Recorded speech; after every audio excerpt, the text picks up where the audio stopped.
What's going on, y'all? Thank you for checking in with Callie. Please like, subscribe if you haven't already. So, the frustration with the Clippers are at an all-time high. And, Ty Lue's frustration with the team could really change the outcome of the team going forward within this season and going into the next one. And possibly just the future for the Clippers.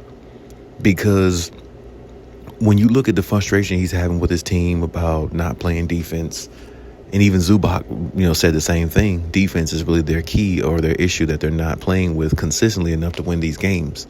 The Phoenix Suns games told a lot. It really did, because it said that the Clippers were up 19, 22 points, and you give up a lead to a team like the Phoenix Suns, who've been playing very, very horribly for a while. And a team that they're talking about breaking up. Kevin Durant going to another team, being traded or wanting to trade. So is Devin Booker. There's a lot of rumors surrounding that team, and there's a lot of negativity. And the crazy thing is the Clippers really aren't that far behind. And to me, if you look at the Clippers from maybe about a month or two ago, they look like they went from like the scariest looking possible team to play in a 7-game series to now they look like the worst. They can't consistently get defense. They can't sustain leads. Kawhi is not still allowed to play back-to-backs. So, when you think about that, it just makes things like so much harder for them, I think, which makes everything so much more harder to sustain. They can't really sustain any success or anything, because it's like, what do you build off of? Your best player is in and out the lineup. Never really consistent. His minutes restriction is off now, which kind of helps. But then DJ was out. Norman Powell's out some of these games. And even the games they played, they still had some, crazy losses.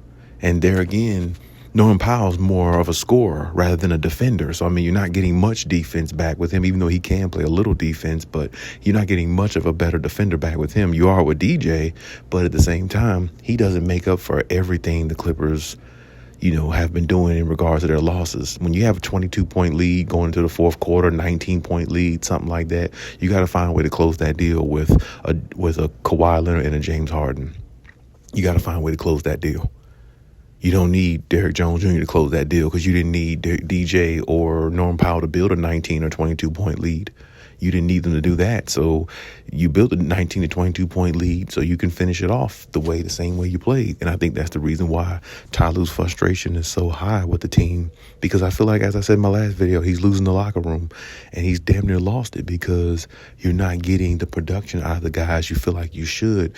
But what Ty Lue has to understand is you're getting production out of guys that you are piecing together. A lot of these guys came together with the trade that they made and all that, but they're still trying to learn each other. And that's the problem. When you're trying to build chemistry while you're trying to win and make a run for a championship and the playoffs about to start, it never, sometimes it just never really materializes quick enough, even though you got the talent around you enough to do it.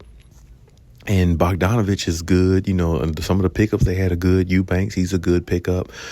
Patty Mills, guys like that. But, that chemistry isn't there. And the best player is in and out the lineup. So you don't have consistency with your best player. You're never really going to have consistency with a team like that. Even though James Harden might look like the best player on the team at times because he's been there throughout the season and Kawhi hasn't, everybody knows it goes through Kawhi Leonard regardless, because James Harden's never been able to carry a team to a championship. We saw what James Harden did in the playoffs last year with Paul George and a dose of Kawhi and Russell Westbrook. They couldn't even do anything against the Dallas Mavericks. Not really. So it's like it all has to go through Kawhi. Regardless of who you think, Norman Powell, all these other guys, Kawhi is the guy still. It doesn't matter. It has to go through him. So unless he's fully healthy, there's no chance of them winning a championship or anything like that. It's just not. And the way they're playing right now, they're not even really a playoff team at this moment. And honestly, the way things look at this moment, there's a lot of speculation probably going on within the team, the locker room, that we don't even know. Who's to say that Kawhi is probably thinking, damn, if this team doesn't do something this year, or we don't get no better players this offseason, I'm going elsewhere. A lot of fans might be okay with that. But at the same time, you lose Kawhi Leonard, you're losing your future. You're not winning a championship no time soon because you're not going to get the same return value if he does walk away. Ty Lue might actually try to bid out of his contract, even though I don't think he can because it's so early in it, but he might and try to go elsewhere. And I say, Ty Lue, you can find another coach. I'd say that. But it's hard to find a coach that, everybody on the team likes and everybody on the team will build with. So it's hard as well, but I feel like you find a coach quicker than you can find a superstar player. So, a lot of changes might happen with the Clippers, especially if they get bounced out of the play-in tournament or they don't even make the play-in tournament. You know what I'm saying? It's just a whole lot that can go wrong. And the way they're playing right now, you can't trust them to win any game. Even though James Harden scored 50 points the other night, it took all his 50 points for them to beat the Pistons. Like, it literally took a 50-point game to beat them when you clearly have a better team. Even though the Pistons are good, but it took a Herculean effort to beat the Pistons. And the Clippers have great defensive players, even though Kawhi didn't play that game. But it's like it takes everything the Clippers have to win a game or two here and there, and they just take their foot off the gas in the wrong time in big games when they really need to be at their strongest. Early in the season, they look pretty all right early in the season, but teams have kind of figured out their strategy. And as I said before, the problem with Ty Lue, his adjustment making isn't that good because the protege that he learned from is Doc Rivers.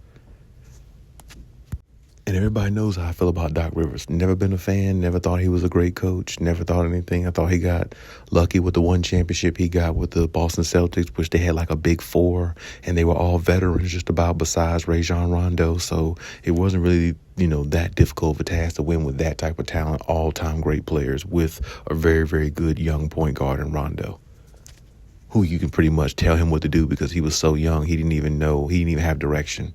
So, I don't really give him credit for that, but either way, Ty Lue, just his coaching style is only good when what he's doing works. When it doesn't work, there's no adjustments, there's no alterations in his gameplay that makes the team play and look at it from a different angle. And Kawhi Leonard specifically, no matter how injured he is or not, he comes from situations where coaches know how to coach.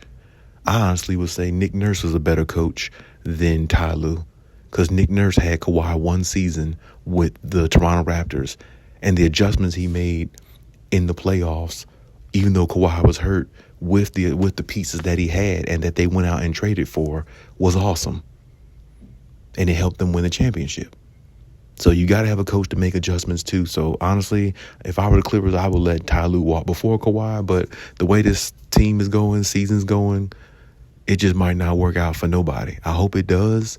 There's still time left in the season to try to figure things out, get everybody healthy, get Kawhi back to the point where he can play back-to-backs because it'll make it a lot better for the team because it'll make them build chemistry a little bit more if he's able to play every single game. But I understand why they're doing it, just to try to save him for the playoffs. I get it. But if you're not going to make the playoffs, then that's a problem. So a lot can go wrong if they don't make the play-in tournament or make the play-in tournament and don't get further or don't make the playoffs. A lot can go wrong with this team future-wise.